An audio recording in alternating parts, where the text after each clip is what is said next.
He did. Right. I thought it was forward, but. Is that recording? Recording. Right. Good evening and welcome to the Monday, September 23rd meeting of the Green Bay Plan Commission. We'll go ahead and start with a roll call. Chair Lisa Hanson, present. Vice Chair Jacob Miller. Present. Alder Jim Hutchinson. Present. Commissioner Darius Daniels. Present.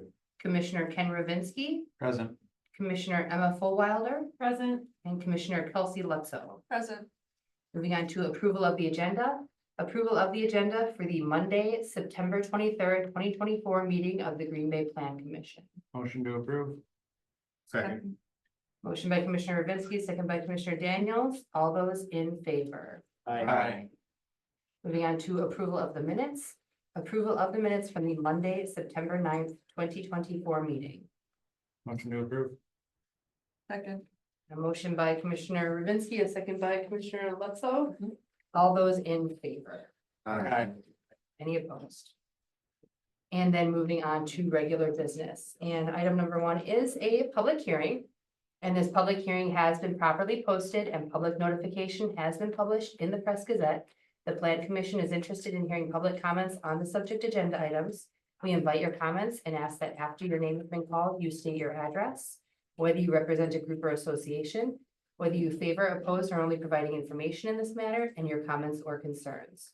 We also ask that you confine your testimony to facts related to the proposal at hand and avoid repetitive testimony. City staff will provide a presentation during the public hearing, and questions raised by the public may be asked, but they will not be answered by staff until the upcoming actionable item. You must be recognized by the Plan Commission in order to speak, and please address your comments to the chair. Comments will be limited to 3 minutes. We will now open the public hearing on item number 1. Public hearing on a request to rezone parcels 6H-1247-2, 6H-1247-3, 6H-4447, 6H-4448, 6H-4449, which are generally located at the eastern terminus of Lafayette Street and the southern terminus of Eric Street, from rural residential to R1 low-density residential, submitted by Brad Reimer of Verbiker on behalf of Tom and Mary Safner, property owners. Oh, I thought I had it, but apparently all of these other pages are not showing up. So just 1 second.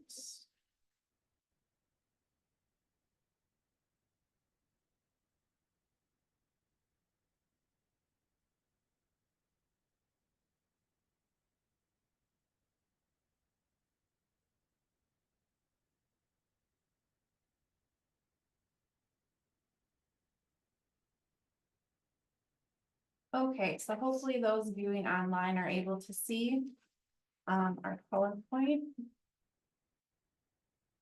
Okay, did I see a thumbs up, Brad? Okay, great.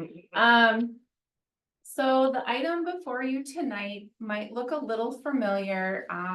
A few months ago, we actually did an official map amendment review that eliminated a connection of Lafayette Drive to Eric Street. That ended up getting approved at City Council. And so now the applicant is moving forward with creating the lots that they wanted to, as well as their new home. So the future land use of the area is all low density residential, not much variation happening there. And the same is pretty much true for the zoning.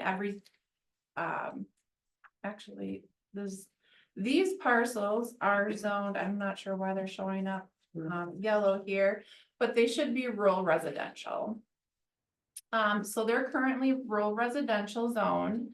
And they're looking to rezone it to, what I'm assuming happened is he used the future land use map instead of the zoning map for the zoning photo.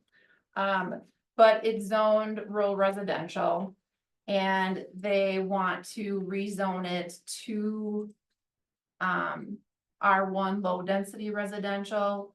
It makes sense in this area. Everything around it is zoned low density residential. usually rural residential is saved for areas that don't have services provided to them. So it's a little unusual that it does have that zoning because the service is available. And this is an example of what the lots are going to look like. In fact, there is going to be a certified survey map that you'll be reviewing at the meeting next month regarding the dedication of this cul-de-sac extension. Alder Hinkfist and the affected property owners were notified. We've received no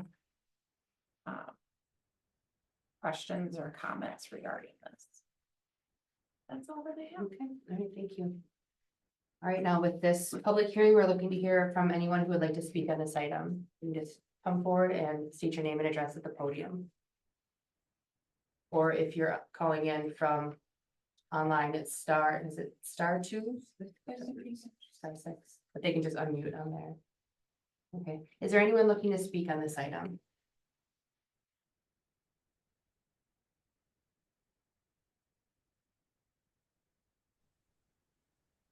Hi there, Brad Reimer with Veerbicker.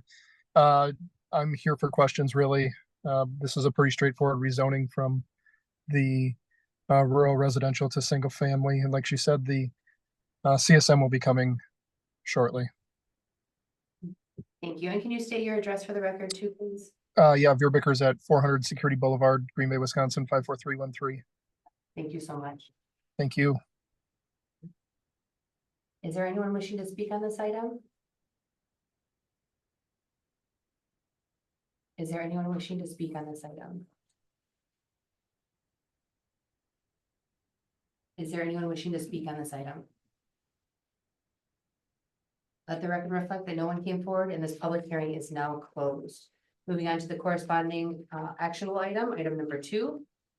Consideration with possible action on a request to rezone parcel 6H-1247-2, 6H-1247-3, 6H-4447, 6H-4448, 6H-4449, which are generally located at the eastern terminus of Lafayette Street and the southern terminus of Eric Street, from RR Rural Residential to R1 Low Density Residential, submitted by Brad Reimer of Veerbicker on behalf of Tom and Mary Safner, property owners.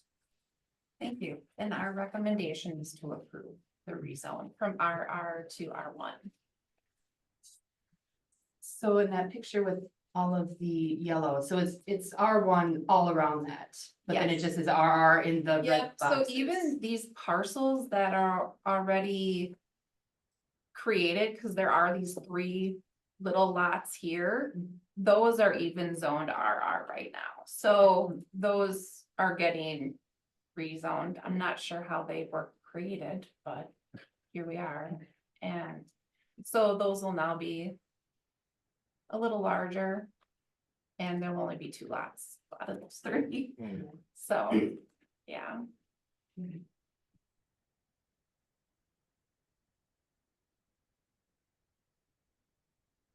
Any further discussion or questions for staff? Got a question. The certified survey map that's gonna be developed, is it for the boundary in red, or is it for the whole area? It's for the boundary. Okay. The whole So thing. the, The whole- yeah, so in the packet, there is a copy of the CSM. So you can see that it goes all the way over to, almost Hazelwood and, is that Pepperland? So, yes. Yeah. Yes. If I remember correctly, this is the one where the city had no intention of extending the road and the property owners want to turn it into like 4 or 5 little homes, so like a little mini mansion in the middle. Well, Yeah. no, what the city had it officially mapped. I'll go back to here. So the city had in these areas in red and this area in green were all officially mapped roads. For when, so that these areas would be held in reserve, so nobody could build a home to block it. They wanna build a home, and where they were putting their Yeah. home would go where the road was proposed. So they got that proposed road eliminated, so now they can put their home there. So this is that next step in that Yeah. process. But the city doesn't have anything to do with it, it's up to whenever they're ready to develop it. Yeah, I just remember that we didn't have any, the city wasn't gonna build that road out. It's up, yeah, Yeah. it's on private Yeah. land, so it would be up to them to develop it.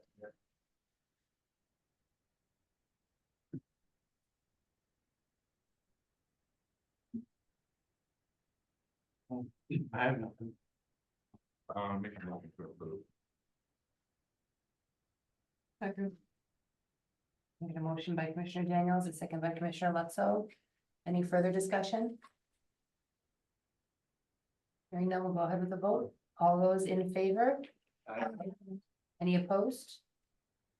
All right, and then that will move forward to the city council. When's the next meeting? October 1st. Oh, Thank you, commissioners. thank you. Thank you. All right, and then moving on to item number 3, which is a public hearing. And this public hearing has been properly posted and public notification has been published in the Press Gazette. The Plan Commission is interested in hearing public comments on the subject agenda items. And we invite your comments and ask that after your name has been called, you state your address, whether you represent a group or association, and whether you favor, oppose, or are only providing information in this matter. We also ask you confine your testimony to facts related to the proposal at hand and avoid repetitive testimony. City staff will provide a presentation during public hearing, and questions raised by the public may be asked, but they will not be answered by staff until the upcoming actionable item. You must be recognized by the Plan Commission in order to speak, and please address your comments to the chair. Comments will be limited to 3 minutes. We will now open the public hearing on item number 3. Public hearing on a request to rezone 2491 University Avenue from C1 General Commercial to C2 Highway Commercial, submitted by Brian Pfeffer of Robert E. Lee and Associates on behalf of Club Car Wash Green Bay University Ave LLC property owner. Thank you, Madam Chair. So this request is located on University Avenue and University Way and Jenny Lane and Rocky Street. So this area is going through quite the transformation at the moment. There was a strip mall here that was raised. They created 3 parcels along with Jenny Lane. And now the Club Car Wash sits on this northern piece. There's also the Festival Foods to the east, or excuse me, to the west. The new apartments are located in the southeast area. And I'll have here's a better photo of all of the development that is happening out there right now.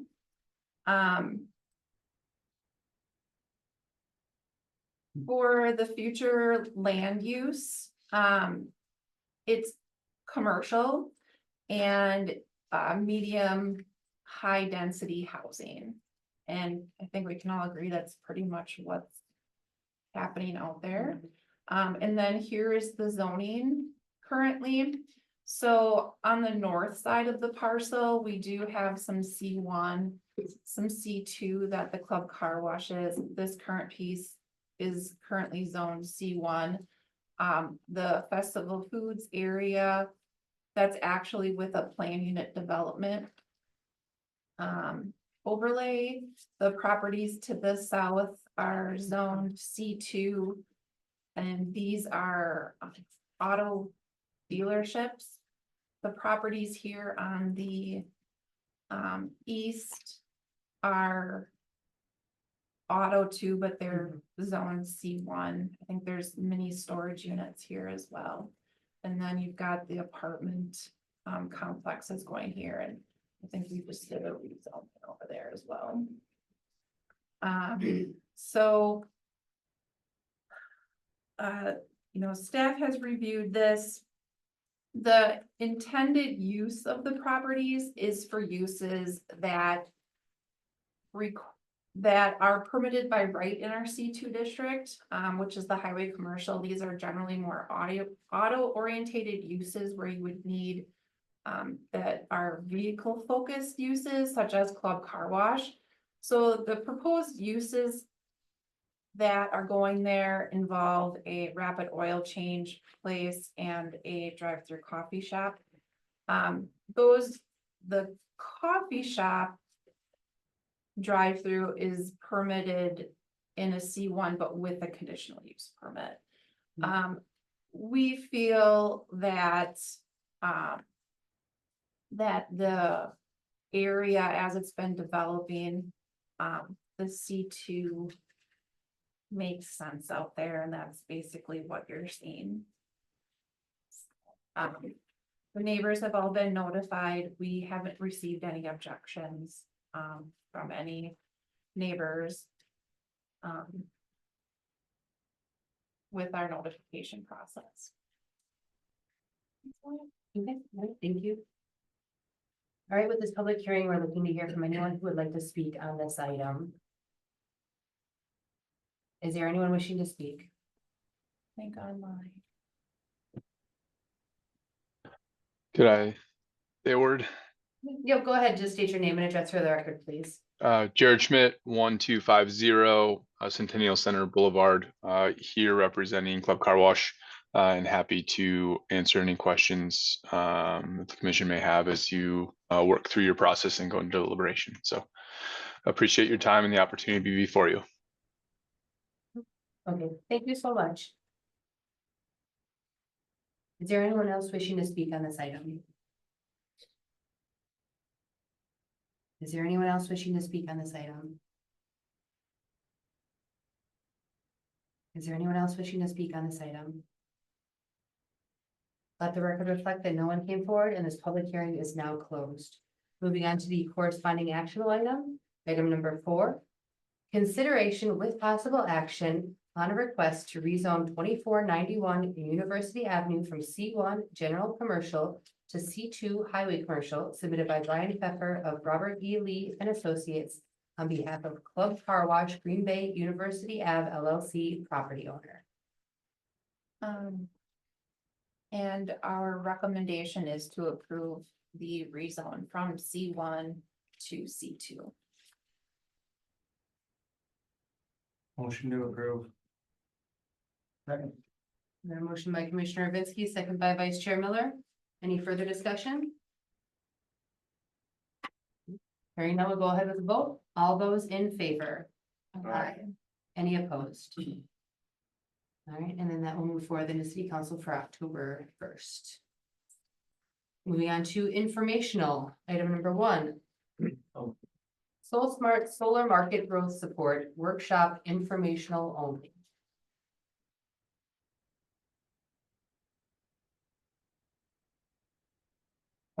So, hello, my name is Alex Galt. I started working at the city at the beginning of June. And my position is a clean energy connector. So it's my job to connect residents and small business owners and nonprofits and really anybody who's interested with incentives related to clean energy, energy efficiency, renewables, that sort of thing. So as part of that, I'm working on a big campaign, hopefully big, to electrify the city of Green Bay using these incentives. So however, here today, I'm talking about the Soul Smart certification process. And this was a recommendation that came out of the Clean Energy Green Bay plan that was passed last December. And what this is, it's pretty basic. It's really just kind of a way of certifying that you've gone through your zoning code and you've gone through your whole permitting process to make sure that there aren't any barriers or that everything is kind of laid out in a systematic and easy way to make sure that there aren't really any difficulties in installing solar PV on rooftops or so it's kind of the way this works is it's kind of a point system, it's So, you know, so I've been going through this process and reviewing all of this with, a technical advisor from the League of Municipalities and honestly, we're in pretty good shape. I mean, it looks like we've already done some work on this front, in the last few years to make sure that, our zoning code does, have some positive things about, solar already in there. So that's good. We're in pretty good shape. So we're moving forward and going for the Soul Smart Silver certification. With the idea that, with that as a beachhead, we would then go forward for the goal next year. So in order to get to the Soul Smart Silver certification, pretty much all we really need to do is some of the informational work that I'm already working on the website to make sure that things are laid out and easy to follow away. But then also this zoning review memo that was part of your packet, I believe. Part one of the requirements is that I present this to you, the planning commission, so that you can see this and understand it. Which I will now begin to do. All right, so this document is divided into basically two different categories. This first page are first, what they do is they review the zoning first for best practices. So they have a set of best practices for the zoning, and then they just kind of go down that list and see whether or not our zoning is aligned with those best practices or not. We had some things that aligned with the recommendations, and we had some things that they think require improvement. A few of these things feel a little nitpicky. They're kind of really, for example, solo purpose and definitions. They would like to see that we have all the different things defined in the code. They would like to make sure that that rooftop solar is exempt from height restrictions. The idea being that some buildings are built to the upper limit of those height restrictions. So if you add solar panels to the top, then you might end up, a half a foot over or something like that, which might be an impediment. They want to make sure that the code does not exempt ground mounted solar PV from lot coverage and or impervious surface standards. That was on one, honestly, that I personally didn't understand quite as well.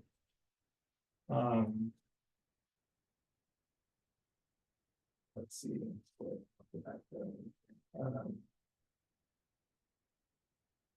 I think I understand what it's trying to get at, Can you because convey that? sure. Yeah. So, there's a certain limit that.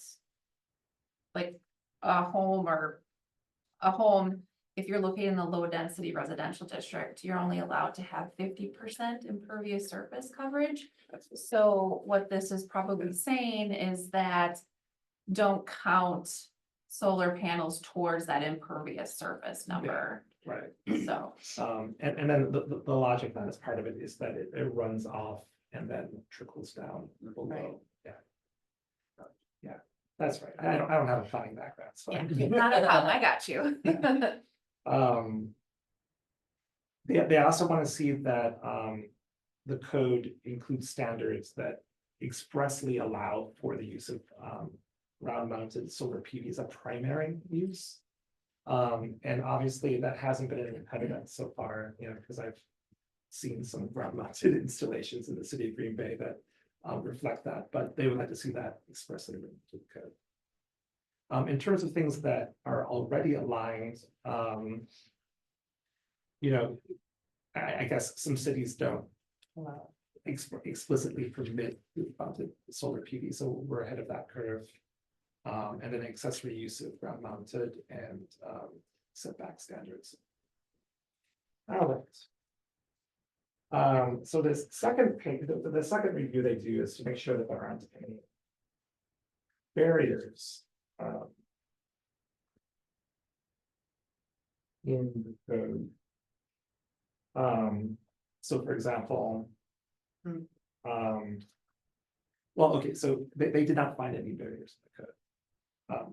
Which is good, so, but I did list these as the things that they do look for and consider barriers. You know, some communities have, you know, standards that limit solar system visibility or have aesthetic standards are required.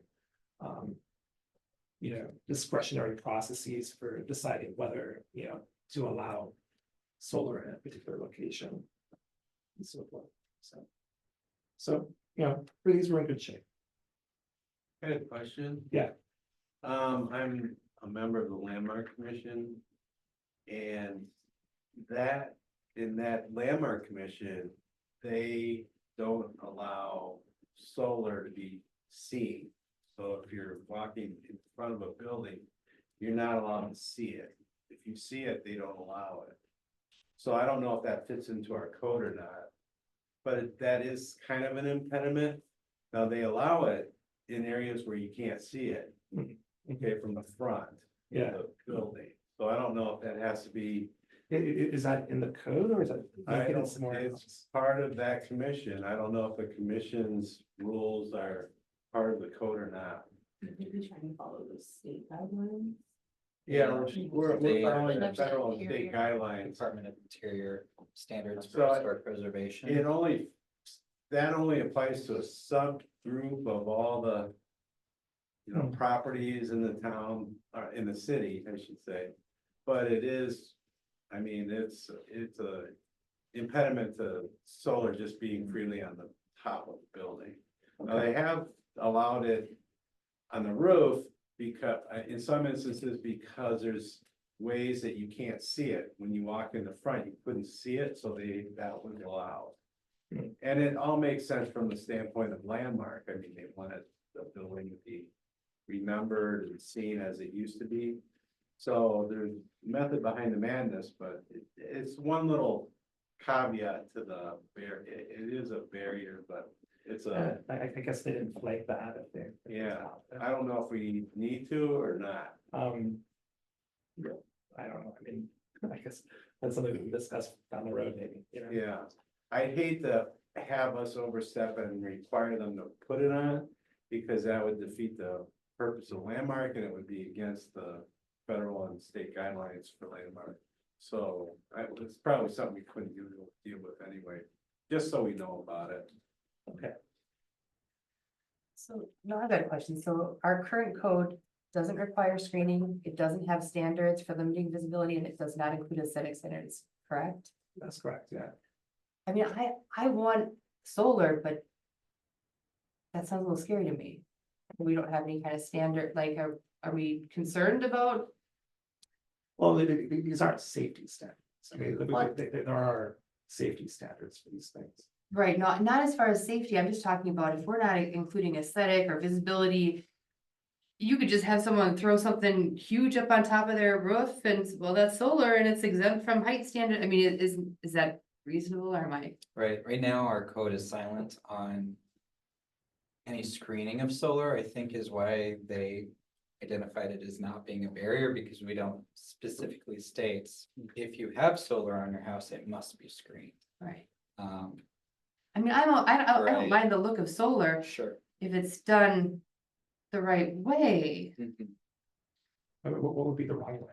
Well, I just think about those houses that are, you just see like pieces of, it's almost like the cartoon, but those houses exist where they just have a bunch of different things on top of the house. And I'm just concerned if we don't have any standards whatsoever. I mean, I want solar, but that is just my concern. If you guys aren't concerned about it, I trust your judgment more so. But those are just my thoughts on it. I mean, what would be the use? I mean, do we know the stats of what's the uses of solar in Greenberg property? It's probably extremely low, isn't it? It's quite low at this point. Yeah. I made an attempt as part of this process to figure out how many installations there are in the city of Greenberg. And I was kind of like, the obstacle is that the Eclipse system only goes back to 2015. And so I wasn't able to access data from prior to that. But since 2013, I was able to find out that we've issued 89 permits for the installation of solar PV, which is not a lot, and it has been growing though. you know, especially after the, enactment of the IRA with that 30%. You know, tax credit. We've seen like, just like, you know, it kind of went from, to, you know, so that's been very positive. Has been getting more affordable too. That as well, yeah, and more efficient, so it's become a better deal. Yeah, but I was talking to Ned Dorf about that, and like his doesn't count 89 number because he had it, he's a, you know, he got it installed in 2010 or something. Yeah. Right. Okay. Alright, that was the only, that was just, I just wanted to throw that out there, but you know, you guys are good at your job, so I trust your judgment. I don't know, just, yeah, I mean, I think, I mean, to me anyway, so far, like most solar just looks like solar. Right, it's just the flat panels, right? I get to see any solar that well, that's scary. I think, I know what you're saying though. Right. So if like all of a sudden now an Somebody makes entire their front own. yard is covered in solar, Right, you no longer have even a view of the house. right. I don't know. Would that be practical though? It wouldn't. But there's no, it might not be But there's practical, not- but there's no code to stop it. But if you had land, you could put a whole next to it. Right. Well, if somebody's out in the middle of nowhere, first of all, Do we not the care? city of Green Bay. Do we My guess So- is it hasn't been an incredibly popular thing installing Right. solar panels, so staff in the past has never gone to the effort to create a code to restrict it. And it's never. I mean, I don't wanna So, restrict it, just because of the cost, I mean. right, it was, the cost was But if- restrictive. as- Yeah, as but if well they're by getting itself. more incentives that take away from the cost, and there's a cost savings. You might have to look at that. I think what you're saying, it's not restricting it, it's looking at it from a smart perspective, like property values. Right, we want people to want solar, Now, Do we? Okay. and, cause what happens when you get an overflow? It's just a nice day. And getting to your point, I think that getting these comments and concerns is probably a good thing right now. So we can address it. It sounds like this is going to our code team, and then they're gonna be reviewing our code and any proposed codes to see, you know, how the city feels about changes and whatnot, and then eventually we'll bring it back to this commission as a text amendment to our code. Cause they need to come through for permits to get installed, right? So if they have to come through the city at that point. So I think this is I just like it. updating our code to make it easier, right? That's what it is, yeah, it's about streamlining the process. And according to their data, this has been shown to increase installation by about 20%. So, yeah, it's worth doing. So more to come. Basically, the other pieces of this are all basically informational, which is stuff that I'll be dealing with. So we'll get that done and then come back.